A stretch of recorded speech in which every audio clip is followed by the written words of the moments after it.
अस्सलाम वालेकुम दोस्तों। तो यार कैसे हो आप सब गाइज, ठीक हो ना। तो यार आज आपको मैं दिखाता हूँ जी लैब विंग के अंडे और उसने नेस्टिंग कैसे की हुई है, सारा कुछ आपको आज मैं ज़रा दिखाता हूँ। ज़रा जाकर उधर उसने दिए हुए हैं अंडे वहाँ पर खेत वाली साइड पर। मुझे पता नहीं है लेकिन मुझे उसकी मतलब थोड़ी सी इन्फॉर्मेशन मिली है कि वहाँ पर उसने अंडे दिए हुए हैं। और ज़रा जाकर देखते हैं, ढूंढते हैं और उसके बारे में जो मालूमात मुझे पता है सब आपको बताते हैं। और लेकिन पहले ज़रा जाकर उसका नेस्ट देखते हैं, उसके बाद फिर आपको मैं अपने मिनी ज़ू की अपडेट देता हूँ आकर के मेरे मिनी ज़ू में क्या क्या हो रहा है। लेकिन पहले ज़रा जाते हैं वहाँ पर, जाकर ज़रा देखते हैं। अभी मैं आ गया हूँ जी खेत वाली साइड पर और मुझे पता चला है कि जौन सा भाई यहाँ से हमारे काटते हैं जानवरों के लिए चारा, तो उसने बताया कि यहाँ पर उसने अंडे दिए हुए हैं। और ये नहीं उसने मुझे समझ आई कि उसने यहाँ पर दिए हैं, किस जगह पर दिए हैं, लेकिन यहाँ पर कहीं ना कहीं दिए हुए हैं क्योंकि उसकी थोड़ी सी ज़ुबान ही ऐसी है, लैंग्वेज ऐसी है कि समझ नहीं आती। सिर्फ ये पता चला कि उसने लैब विंग ने यहाँ पर अंडे दिए हुए हैं। ज़रा देखते हैं उसके अंडे, यहाँ पर ढूंढते हैं, सर्च करते हैं, अगर मिल गए तो। मैंने इधर ढूंढे लेकिन आखिरकार मुझे लैब विंग के अंडे मिल गए और अभी मैं आपको दिखाता हूँ। ज़रा ये इंसान को मिलते हैं फिर गायब हो जाते हैं।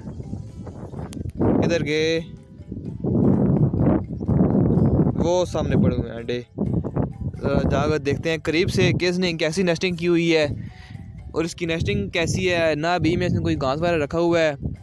और अंडों का साइज़ देखें आप इसका, ऐसे लग रहा है कि जिस तरह किसी सांप के अंडे हैं, सांप के या और किसके अंडे होते हैं। ऐसे शेप कैसी है जिस तरह आर्मी की यूनिफॉर्म नहीं होता।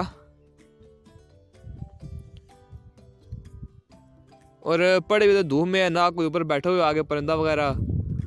इसकी जौन सा इसका पेयर है लैब विंग का, वो पता नहीं कहाँ पर है।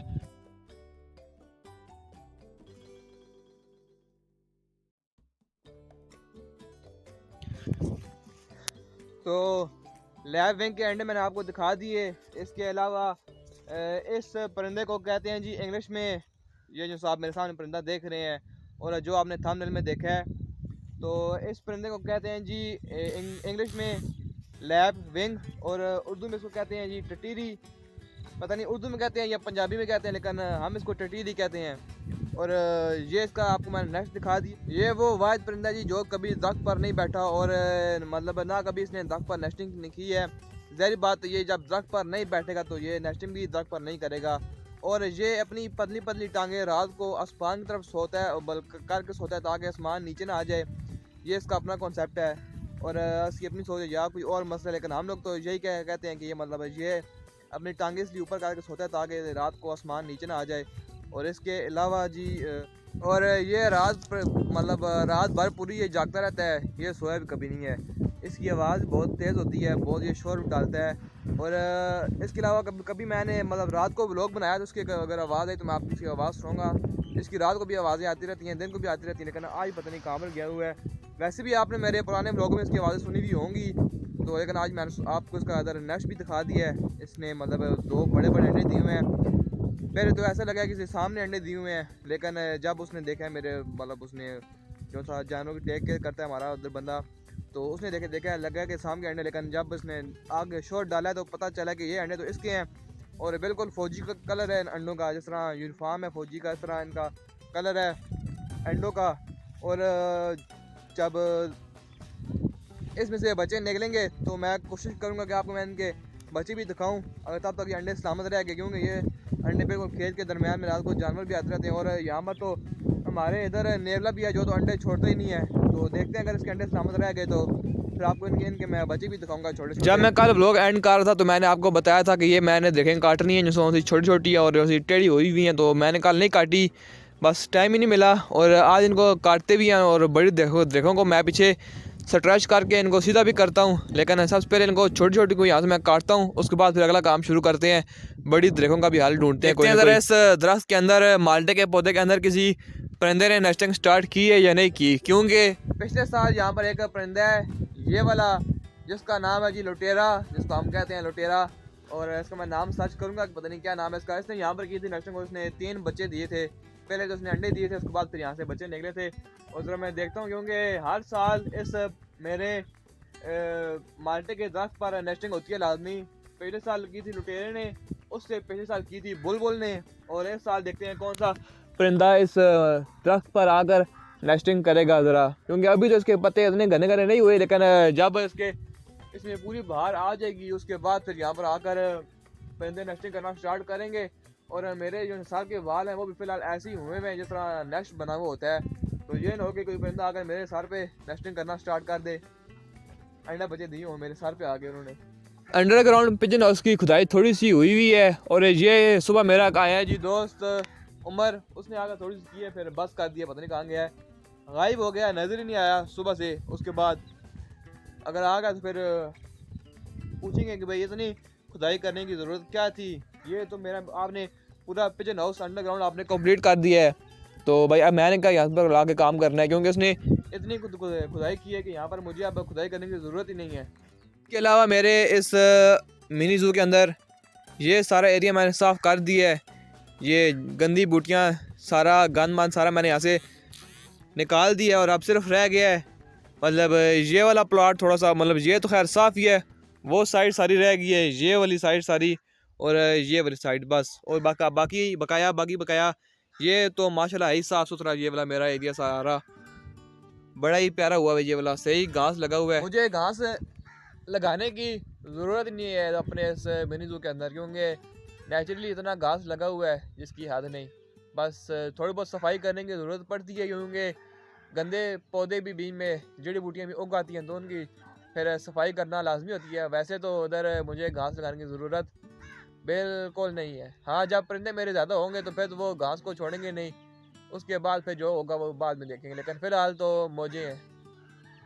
आपको पता है नहीं पता, क्योंकि मैंने अब तक बताया नहीं है, तो आपको मैं बता देता हूँ कि मेरे जहन में एक तूफ़ानी आइडिया आ रहा है। और आइडिया क्या आ रहा है जी, मेरा ये अंडरग्राउंड पिजन हाउस बना हुआ है, इसको देखकर मेरे जहन में एक आइडिया आया है कि ये तो बना हुआ है और इसको मैं पूरा मतलब बना दूंगा मुकम्मल इंशाल्लाह ईद के बाद। और फिर मैंने क्या करना है, मेरा ये दिल आया हुआ है इस काम पे कि मैं एक तो ये मैंने यहाँ पर मैंने गड़ा मारा हुआ है, तकरीबन ये है कोई 2 फुट या 2.5 फुट या मतलब 2 फुट या कम से कम, ऐसा एक और गड़ा यहाँ पर मैं कहीं और पर लगाऊं और वो थोड़ा सा 3 फुट गहरा हो। उसके अंदर मैं अपने छोड़ दूँ रैबिट्स लाकर, और वो फिर खुद ही अंदर सारी अपनी बिलें बना ले यूं इस तरह गोल गोल सारी साइडों पर। तो बी में वो अपनी मिट्टी ला कर फेंकेंगे, तो वो मिट्टी मैं निकाल के बाहर फेंक दूंगा। उनका यहाँ पर एरिया बना रहेगा, ना वो कहीं दूर जाएंगे, इसके अंदर रहेंगे। घास भी डाल दिया, पानी भी बीच में डाल दिया और अपनी उन्होंने बिल्ली भी निकाली हुई होंगी। लेकिन फिर एक चीज़ का मसला आ जाता है, वो क्या है कि जब होगी बारिश तो सारी बात है मेरे आपने स्टार्टिंग में व्लॉग पता नहीं आपने देखे कि नहीं देखे, यहाँ पर हमारे साइड पर खेतों पे लगे हुए हैं गड्ढे से, तो वो पानी में हो जाते हैं फुल बिल्कुल। तो ये फुल हो गया, ज़ाहिर बात है फुल तो होगा ही होगा। तकरीबन 1 महीना पहले तकरीबन जब बारिश हुई है तो मेरे इस पूरे मिनी ज़ू के अंदर पानी खड़ा हो गया था, और मेरे रैबिट हाउस के अंदर भी पानी चला गया था। जिन भाई ने देखा है उनको पता होगा। तो ये तो एक है ही समझो कुआं बना हुआ है, इसमें तो फुल हो जाना है बिल्कुल। सिर्फ एक ये टेंशन है, अगर इस चीज़ का मुझे कोई हाल मिल गया कि भाई यहाँ पर बारिशों का पानी अंदर ना जा पाए, फिर मैं यहाँ पर ला के कुछ ना कुछ बना दूंगा, इस तरह मैं कर दूंगा काम, क्योंकि ये काम बड़ा ही एक किस्म का प्यारा काम होगा और लगेगा भी अच्छा। लेकिन सिर्फ अगर आपको कोई पता है, आइडिया है इस काम के बारे में, तो कमेंट करके बताएं कि बी में बारिश का पानी ना जाए और हो भी बिल्कुल यूँ ओपन हो, ताकि उनको धूप भी लगती रहे, सूरज की रोशनी उनको लगती रहे। क्योंकि अगर ऊपर से मैं बंद कर दूँ फिर उनको सूरज की रोशनी लगेगी भी नहीं, क्योंकि अंदर जो से मैंने रैबिट्स रखे हुए हैं उनको सुबह सुबह सूरज की रोशनी लगती है, वो बिल्कुल अंधेरे में नहीं है, उनको रोशनी लगती है।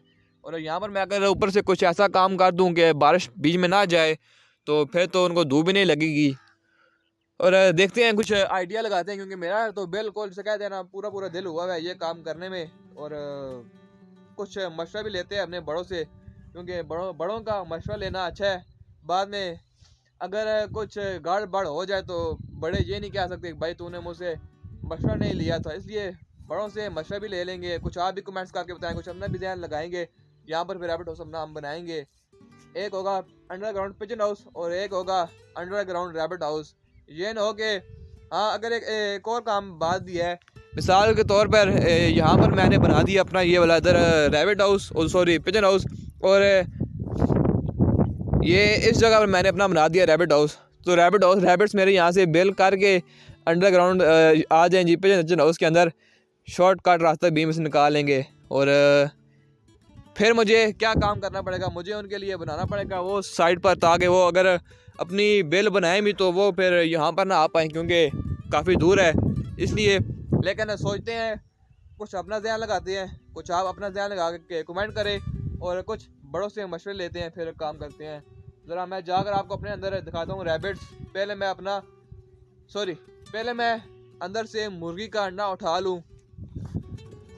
तो यार ये मेरा पिजन हाउस है जो आप देख सकते हैं फ़िलहाल, और ये इसके अंदर पता नहीं क्या किसने ला के रख दिया है यार। आगे तो मैंने ये बीच में नहीं रखा था। पकौड़े कैसे पता चला? मैंने वहां से देखा तू घूम घूम के आ रहा है, जंप मार के बीच में घुस गया।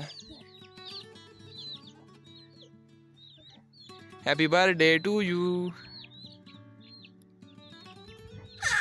तेरी। और इसी के साथ ही व्लॉग को करते हैं यहाँ पर एंड वीडियो, इसलिए वीडियो को लाइक लाजमी करना और मेरे चैनल RK टाइगर भाई को सब्सक्राइब करना मत भूलिएगा, ताकि मेरे आने वाले डेली व्लॉग्स आप तक पहुँच सकें।